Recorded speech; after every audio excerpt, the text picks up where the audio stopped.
अस्सलाम वालेकुम वरहमतुल्लाहि वबरकातुह। अभी एक बयान आया मौलाना तौक़ीर रज़ा साहब का कि उन्होंने कहा कि हम 20,000 लोग तैयार हैं और आओ हमारी कत्ल करो और हम हाथ बांधे रखेंगे। तो ये इस तरह की बयान जो है ये एक तरह से हताशा या कुफ्रिया बयान है, या एक तरह से आप कहें कि ये डिप्रेशन की अलामत है, या हम सरेंडर कर रहे हैं अपने आप को और किसके आगे? जुल्म के आगे। देखिए, ये बात हमें जहन में याद रखना चाहिए कि हिंदुस्तान में रहने वाले सारे हिंदू हमारे दुश्मन नहीं हैं, या सारे सनातनी हमारे दुश्मन नहीं हैं। ये कुछ लोग हैं जो इस तरह की बातें कर रहे हैं, इस तरह की बातें फैला रहे हैं, और चूंकि हमने अपनी बातें नहीं बताई, हमने तौहीद के बारे में नहीं बताया, हमने जिंदगी का मकसद नहीं बताया, तो लोग अपनी बातें बता रहे, तो वो अपनी मकसद की बताएंगे ना, कि हमारी बातें बताएंगे। अल्लाह ताला ने जितने भी अंबिया को भेजा, इंक्लूडिंग मोहम्मद सल्लल्लाहु अलैहि वसल्लम, उनका मकसद क्या था? उनका मकसद एक ही था कि दुनिया को तौहीद बताना, दुनिया को ये बताना है कि हमारा रब एक ही है, दुनिया को ये बताना है कि इस कायनात का रब परमेश्वर एक ही है, दो नहीं है, अनेक नहीं है। नाम अनेक हो सकते हैं, कुरान में भी 99 नाम है, लेकिन वो एक ही है। और अलग अलग भाषा में, चूंकि दूत आए, रसूल आए, तो अलग अलग भाषा में नाम बताया। तो ये कायनात, ये दुनिया जो है वो अल्लाह चला रहा है, वो कायनात का मालिक चला रहा है। तो हमें ये इस बात का यकीन होना चाहिए कि जब तक अल्लाह नहीं चाहेगा तब तक हमारा कोई भी बाल बाका नहीं कर सकता, चाहे लाख कोई इंसान लाख बुराई सोच ले। लेकिन अगर कोई चीज़ हो रही है, या हमारे ऊपर अजाब आ रही है, या हमारे ऊपर अजाब मुसल्लत हो रही है, तो कहीं न कहीं हमारी पकड़ है, कहीं न कहीं हमारी उन बातों की पकड़ है कि हम अल्लाह की हुक्मों से भाग रहे हैं। कहीं न कहीं हमारी उन बातों की पकड़ है कि हम इंस्ट्रक्शन, हम हिदायत, हम जिंदगी के परेशानियों का हल कुरान से नहीं ले रहे। अगर हम जिंदगी की परेशानियों का हल कुरान से लेते तो हम ऐसी बातें कतई नहीं करते। अल्लाह ताला कुरान में कहते, बिस्मिल्लाहिर्रहमानिर्रहीम, सूरह यूनुस में 107 नंबर की आयत है, वयमसस्कल्लाहु बिजुर्रिन फला बिस्मिल्लाहिर्रहमानिर्रहीम, वयमसस्कल्लाहु बिजुर्रिन फला काशिफा इल्ला हुवा वयुरिदका बिखैरिन फला राद्दा लिफज़लिही युसीबु बिही मन यशाअ मिन इबादिही। अगर अल्लाह ताला किसी को तकलीफ में डालना चाहे तो दुनिया की कोई ताकत ऐसी नहीं है जो उसकी तकलीफ को हटा दे। और अगर अल्लाह ताला किसी के साथ खैर का मामला करना चाहे तो दुनिया की कोई ताकत ऐसी नहीं जो उसे खैर करने से रोक दे। अब ये चीज़, ये ईमान का एक जुज़ है। अगर ये ईमान नहीं है तो ईमान से ही हम खारिज हो गए। तो ये हमारे ईमान का पार्ट है। अब अल्लाह ताला ने हमें मुसलमान बनाया है, ईमान वाला बनाया है, ये बहुत बड़ी नेमत है, बहुत बड़ी सआदत है। और मोहम्मद सल्लल्लाहु अलैहि वसल्लम की उम्मत में बनाया है। और मोहम्मद सल्लल्लाहु अलैहि वसल्लम, ये जितने भी नबी आए, इंक्लूडिंग हज़रत मोहम्मद सल्लल्लाहु अलैहि वसल्लम, उनका मकसद क्या था? दुनिया को तौहीद समझाना, ज़िंदगी का मकसद समझाना। अब अल्लाह के बाद, मोहम्मद सल्लल्लाहु अलैहि वसल्लम के बाद कोई रसूल नहीं आएंगे, कोई नबी नहीं आएंगे। तो ये जिम्मेदारी, नबियों वाली जिम्मेदारी, ये उम्मत की दी गई। बिस्मिल्लाहिर्रहमानिर्रहीम, अल्लाह ताला कहते हैं, कुंतुम खैरा उम्मतिन उखरिजत लिन्नास, तुम बेहतरीन उम्मत हो, खैर वाली उम्मत हो, तुम्हें हमने सारी इंसानियत की भलाई के लिए पैदा किया। तामुरून बिल मारूफ व तनहौना अनिल मुनकर, तुम दुनिया को भलाई की तरफ बुलाओगे, बुराई से रोकोगे। तो ये उम्मत जो है, ऐसा लग रहा है कि लोगों की मर्जी पे जिंदा है। कभी यहाँ हाथ जोड़ रहा है, कभी वहाँ हाथ जोड़ रहा है, कभी हमें यहाँ रहने दो, कभी हमें सिटीजनशिप दे दो, कभी हमें इससे मत निकालो। मतलब होना तो ये चाहिए कि दुनिया को ये रास्ता दिखाता, लेकिन ये अपनी ही सर्वाइवल का जो है एक तरह से एक्सक्यूज ढूंढ रहा है कि मैं कैसे बच जाऊं। तो हम इस मुकाम पे पहुंचे इसलिए कि हमने कुरान को छोड़ दिया, अल्लाह की तालीमात को छोड़ दिया, तौहीद की दावत छोड़ दी। अल्लाह के मोहम्मद सल्लल्लाहु अलैहि वसल्लम के बाद कोई रसूल नहीं आएगी, तो ये तौहीद किसको पहुंचाने की जिम्मेदारी किसकी थी? ये हमारी थी, उम्मत की थी। हमने तौहीद पहुंचाना छोड़ दिया। बेशक हिंदुस्तान में जो इस्लाम आया है वो बुजुर्गों के जरिए आया है, सूफियों के जरिए आया है, चाहे उनको सूफी कहें, जो भी नाम दे। लेकिन उनके इंतकाल के बाद क्या हुआ? लोगों ने दरगाह बना दिया। और दरगाह का मकसद वही होना चाहिए था ना जो उनका मकसद था, चाहे ख्वाजा गरीब नवाज रहमतुल्लाह अलैह हो, या ख्वाजा मोइनुद्दीन चिश्ती रहमतुल्लाह अलैह हो, जो इनका मकसद था कि तौहीद का पैगाम आम करना। तो उनका मकसद तो आपने छोड़ दिया, वहाँ तो शिर्क होने लगा। और शिर्क का हम पार्ट बन गए। देखिए, शिर्क करना और शिर्क होने देना दोनों एक ही जैसा है, दोनों के बराबर गुनहगार है। शिर्क आप कर रहे हैं या शिर्क करा रहे हैं, वहाँ तो आज भी बहुत सारे गैर मुस्लिम आते हैं, कोई नारियल चढ़ाता है, कोई, लेकिन आप उसे समझाते नहीं हैं क्योंकि समझाने का मतलब दुकान बंद हो जाएगा, पैसा चढ़ना बंद हो जाएगा। गली गली में, मोहल्ले मोहल्ले में मजार बन गए और वहाँ पैसा चढ़ाया जा रहा, वहाँ ये चीज़, लेकिन हमने रोका नहीं और ना हम रोकने की कोशिश करते हैं। तो तौहीद की दावत देना तो दूर की बात है, हम तो सिर्फ को बढ़ावा दे रहे हैं। तो अल्लाह का अजाब आएगा कि नहीं आएगा? हम तो अजाब के मुस्तहिक हो चुके लोग हैं, तो अल्लाह का अजाब आएगा कि नहीं आएगा? तो ये बहुत बड़ी बात है कि अगर हम अभी भी लौट जाए, देखिए अजाब आता ही है। अब तो हमें समझ में आ गया ना कि अजाब आ रही है। कई बार लोग बोलते थे, रे जैसे पहले भी नबी आते थे, लोग कहते थे ये हमें क्यों डराते हो।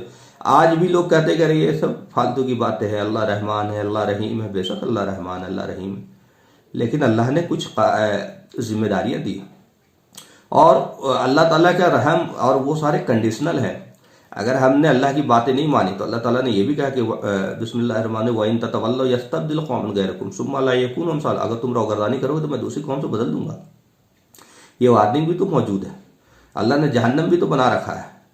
अल्लाह तो शिर्क और कुफ्र की सजा के लिए जहन्नम भी तो बना रखा है। दुनिया में भी उसकी सजा होगी। दुनिया में भी वह स्पेन जो है वो ख़त्म हो गया। हमारे असल दो एक्सट्रीम है, एक एलीट क्लास का एक्सट्रीम है। एलीट क्लास ये समझता है कि हर चीज़ में भाई हमारा यूनिवर्सिटी होना चाहिए, कॉलेज होना चाहिए, इंजीनियर होना चाहिए, डॉक्टर होना चाहिए, आईएएस होना चाहिए, आईपीएस होना चाहिए। तो स्पेन में किसका यूनिवर्सिटी था? वो तो दुनिया में सबसे कामयाब तरक्की याफ्ता कंट्री था। वहाँ लोग पूरे यूरोप से पढ़ने आते थे। वहाँ एडमिनिस्ट्रेशन सर्विसेज में कौन थे? वहाँ के बादशाह कौन थे? वहाँ के बड़े बड़े ओहदे पे फाइज कौन थे? क्यों बर्बाद हो गया स्पेन? चूँकि उन्होंने अल्लाह को छोड़ा। अल्लाह को छोड़ने का मतलब अल्लाह के कलाम को छोड़ा, अल्लाह के हुक्मों को छोड़ा। तो ये है वजह बर्बादी का। अल्लाह ताला मोहलत देता है, अल्लाह ताला तुरंत नहीं पकड़ता। हमें बहुत मोहलत दिया और आज भी मोहलत दे रहा है और अभी भी मोहलत दे रहा है कि हम लौट आए। कुरान में आता है बिस्मिल्लाहिर्रहमानिर्रहीम वलनुज़िक़न्नहुम अज़ाबुल अदना दूनल अज़ाबिल अकबर लअल्लहुम यरजिऊन। हम छोटी अजाब उस बड़ी अजाब से पहले चखाते रहेंगे ताकि तुम लौट आओ। लौटना कहाँ है? अल्लाह की तरफ। देखिए दो तरह से होता है लौटना। एक तो आदमी या तो पिट के मानता है, या अक्लमंद आदमी आसार देख करके समझ जाता है। जैसे यूनुस अलैहिस्सलाम की कौम, उनको पता लग गया कि अजाब आने वाली। सारी कौम जो है उसने तौबा किया, अल्लाह की तरफ रुजू किया। तो ये कुरान में भी यही चीज़ कहा जा रहा है कि तुम लौट आओ अल्लाह की तरफ, इससे पहले कि तुम्हारे ऊपर अजाब आ जाए।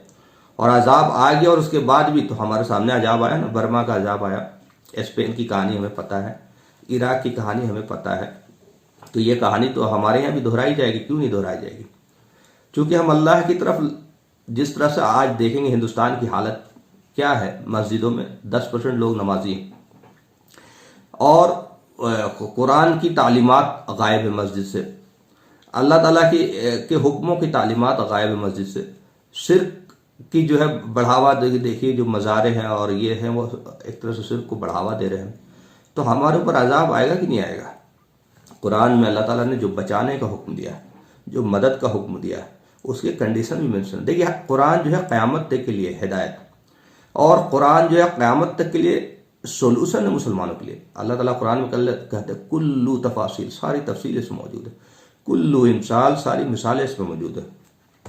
तो इसकी एक आयत है जो कुरान की एक आयत है जो सूरह मोहम्मद में 47 नंबर सूरह में 7 नंबर की आयत है। आप इसको गौर से पढ़ेंगे, एक एक चीज़ जो है क्लैरिटी के साथ समझ में आ जाएगी। औज़ु बिल्लाहि मिनश शैतानिर रजीम, बिस्मिल्लाहिर्रहमानिर्रहीम। या अय्युहल्लज़ीना आमनू, अब ये खिताब किससे हो रहा है? ऐ लोगों जो ईमान लाए। मुसलमान से ये अन्नास करके खिताब नहीं हो रहा, मोमिन से खिताब हो रहा। और ये जब कुरान नाजिल हुआ तो उस वक्त कौन लोग थे? सहाबा रज़ियल्लाहु ताला अन्हु थे, उनसे ये खिताब हो रहा है। या अय्युहल्लज़ीना आमनू, ऐ लोगों जो ईमान लाए, उनके जरिए हमसे खिताब हो रहा। तो आप सहाबा रज़ियल्लाहु ताला अन्हु की तसव्वुर करें, उनकी नमाज, सलात, उनकी रोज़ा, उनके मामलात, उनके हर चीज़ वैसे सहाबा रज़ियल्लाहु ताला अन्हु की जैसी कोई कौम अब पैदा ही नहीं हुई क़यामत तक। उससे जितने भी बाद की कौम आएंगी उनसे कमतर ही होंगी। तो सहाबा रज़ियल्लाहु ताला अन्हु को खिताब किया जा रहा है। ये तसव्वुर में रखे कि वो नमाज पढ़ते थे, रोज़ा रखते थे, हज करते थे, ज़कात देते थे, सारे मामलात अच्छे थे। तो उनसे यह खिताब किया जा रहा है, या अय्युहल्लज़ीना आमनू इन तंसुरुल्लाह, अगर तुम अल्लाह की मदद करोगे, यंसुरकुम वयसब्बित अक़दामकुम, तो अल्लाह तुम्हारी मदद करेगा, तुम्हारी नुसरत करेगा, और सिर्फ मदद ही नहीं करेगा, तुम्हारे कदम जमा देगा। आज कदम उखाड़ने की तो बात हो रही है, तुम्हारे कदम जमा देगा। अब अल्लाह की मदद हम क्या कर सकते हैं? नमाज तो पढ़ रहे हैं, रोजा भी रख रहे हैं साहब रजी अल्लाह ताला, सारे मामलात अच्छे हैं, सारे हर चीज़ अच्छे हैं, उनसे बेहतरीन नमाज, रोज़ा, हज, ज़कात का तस्वुर ही नहीं हो सकता। उनको कह रहे कि सिर्फ नमाज, रोज़ा, हज, ज़कात में तुम्हारी मदद नहीं होगी, हमारी तो औकात ही क्या है। तो असल चीज़ इसमें समझने की ज़रूरत है कि नमाज, रोज़ा, हज, ज़कात ये मिनिमम है टू क्वालिफाई एज ए मुस्लिम। अगर आप नमाज नहीं पढ़ते तो इस्लाम से ही खारिज है। अगर आप रोज़ा नहीं रखते, कोई एक फ़र्ज का इनकार करते तो इस्लाम से ही खारिज है। तो ये तो मिनिमम हमें करना ही है, नमाज, रोज़ा, हज, ज़कात, मामलात सारे कुरान के हिसाब से। या अय्युहल्लज़ीना आमनू इन तंसुरुल्लाह, तो फिर मदद क्या है? एक्चुअली अल्लाह अपनी इक़ामत दीन, मतलब तौहीद, जितने भी नबी आए उनका मकसद क्या था? कि दुनिया को ज़िंदगी का मकसद बताना, दुनिया को तौहीद बताना, उसके लिए जद्दोजहद, उसके लिए मेहनत। अगर तुम इसके लिए जद्दोजहद करोगे तो हम तुम्हारी मदद करेंगे, और जब अल्लाह हमारी मदद को आ जाएगा तो क्या दुनिया की कोई ताकत हमें कुछ बिगाड़ लेगी? अगर अल्लाह हमारी नुसरत को आ जाएगा तो दुनिया की कोई ताकत हमारा कुछ बिगाड़ लेगी? अगर ये सोचते हैं तो ईमान से खारिज हो जाएंगे। हम उल्टी सीधी बातें इसलिए करते हैं कि हम कुरान से बातें नहीं करते। कोई भी आदमी चाहे कहीं पे भी बोल रहा हो, मस्जिद में बोल रहा हो, मेंबर पे बोल रहा हो, जलसे में बोल रहा हो, अगर कोई बात बोले तो आप उनसे पूछे जरूर कि भाई क्या आप कुरान से बोल रहे हो या अपनी मर्जी से बोल रहे हो? क्योंकि अपनी मर्जी से बोलेगा तो ऐसी उल्टी सीधी बातें बोलेगा। अल्लाह के जज्बात नहीं चलता, अल्लाह के कानून चलता। आप अल्लाह के हुक्मों पर खरा उतरो तो फिर जज्बात की कदर है, वरना ऐसे जज्बात की कोई कदर नहीं। तो हमें ज़रूरी है कि हम जाने कि अल्लाह किस कंडीशन में मदद करता है। तो क्या हमने तौहीद के पैगाम पहुंचाने वाले बने? तौहीद की पैगाम पहुंचाना, कुरान पहुंचाने वाले बने? तौहीद की पैगाम का मंबा क्या है, उसका वो बेस क्या है? वो कुरान है। तो क्या हम कुरान पहुंचाने वाले बने? फिर अल्लाह हमारी मदद क्यों करेगा? ये कंडीशन है, अल्लाह ने कंडीशन एक लगा दी। जब कंडीशन लगा दी तो अल्लाह अपने कंडीशन से भी नहीं हटेगा, और अल्लाह से भी यही नहीं कहता मैं तुम्हारे कदम जमा दूंगा। एक और आयत से, ऐसे बहुत सारी आयतें, मेरी जितनी वीडियो हैं आप अगर देखेंगे तो मकसद ही वीडियो का है तौहीद और ज़िंदगी का मकसद समझाना, दूसरा कुछ भी नहीं। वो चीज़ें चाहे तबलीगी जमात के खिलाफ जाए, चाहे बरेलवी जमात के खिलाफ जाए, चाहे अहले हदीस जमात के खिलाफ जाए, इससे कोई मतलब नहीं।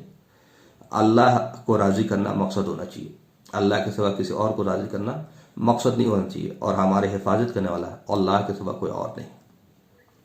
अल्लाह ताला इसी चीज़ को कुरान में हज़रत मोहम्मद सल्लल्लाहु अलैहि वसल्लम को जब खिताब करते तो अल्लाह ताला कहते हैं, सूरा 5 में 67 नंबर की आयत है, या अय्युहर रसूल बल्लिग मा उन्ज़िला इलैका मिन रब्बिका, ऐ रसूल आप पहुंचाइए जो आप पे नाजिल किया गया है। कुरान की बात हो रही।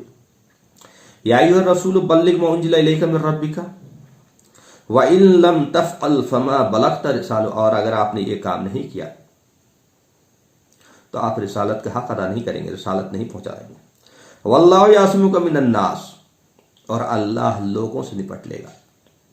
इन्नल्लाह ला यहदिल कौमल काफिरीन, आप लोगों की फिक्र मत करें। हम जो लोगों की फिक्र करें, आज उसने ये बयान दिया, आज उसने वो बयान दिया, आज वो मारने का रहा, आज वो करने का रहा, आप अल्लाह कह रहा आप उसकी फिक्र ही मत करें, आप तो पहुंचाएं।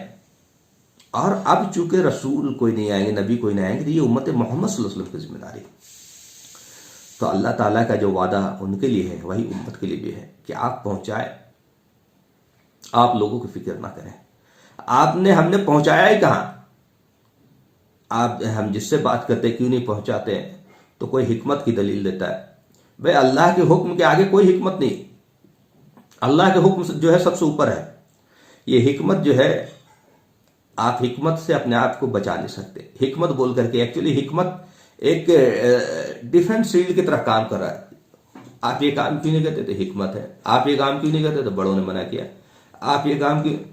भाई ये दीन, मुसलमानों की जिम्मेदारी सिर्फ दीन पे चलना नहीं, मुसलमानों की जिम्मेदारी लोगों तक दीन पहुंचाना भी। दीन पहुंचाने का मतलब कुरान पहुंचाना है। दीन का बेसिस क्या है? कुरान अगर आप कुरान पहुंचाएंगे, तौहीद पहुंचाएंगे, आखरत का मकसद पहुंचाएंगे, ज़िंदगी का मकसद पहुंचाएंगे, रिसालत किसको कहते हैं पहुंचाएंगे, मोहम्मद सल्लल्लाहु अलैहि वसल्लम की तारीफ बताएंगे, अल्लाह की डेफिनेशन, अल्लाह की तारीफ बताएंगे, मरने के बाद क्या होगा, तो ये कौम पे हुज्जत कायम हो जाएगी। जितने भी नबी आए उनके कहानी हमें क्या सिखाते हैं? वो कहानियां नहीं है, वो हमारे लिए लेसन है, दर्स है कि नबी हुज्जत कायम करते थे लोगों पे। एक ज़माना गुजर जाता था हुज्जत कायम करते करते, जो लोग ईमान लाते थे अल्लाह ताला उनको बचा लेता था, जो लोग ईमान नहीं लाते थे अल्लाह ताला पकड़ लेता था। तो ये तो अल्लाह का कानून है। और ये कुरान में भी कहते हैं बिस्मिल्लाहिर्रहमानिर्रहीम, मैं नहीं हिलाक करता किसी बस्ती को जब तक वहां कोई डराने वाला ना चला जाए, मैं जालिमों में से नहीं हूं। तो ये मुसलमान अपने पैरों पर खुद ही कुल्हाड़ी मार रहा, और उसकी वजह यह है, वाहिद वजह यह है कि यह कुरान से हटा हुआ। और सिर्फ आम उम्मत नहीं, जो बड़े बड़े सो कॉल्ड उलमा है वो भी कुरान की बातें नहीं बताते, कुरान से बातें नहीं बताते, कुरान की तरफ नहीं बुलाते, लोगों को कुरान की तरफ रगबत नहीं दिलाते, कुरान से सोल्यूशन देखने को नहीं बताते। ये बताते ही नहीं कुरान में सोचते ये हमारा ईमान कहाँ है, ये तो बड़ा मामला डाउटफुल है। आप लोगों को आप तबलीग, इस्लाह, दावत, हर चीज़ कुरान से होगी, चूँकि है ये कुरान उसके लिए। कुरान हिदायत के लिए, हिदायत का मतलब तबलीग है, दावत है, इस्लाह है, सारी चीज़ें जो भी इंसानी ज़रूरियात है क़यामत तक के लिए, वो सारी चीज़ें कुरान में है।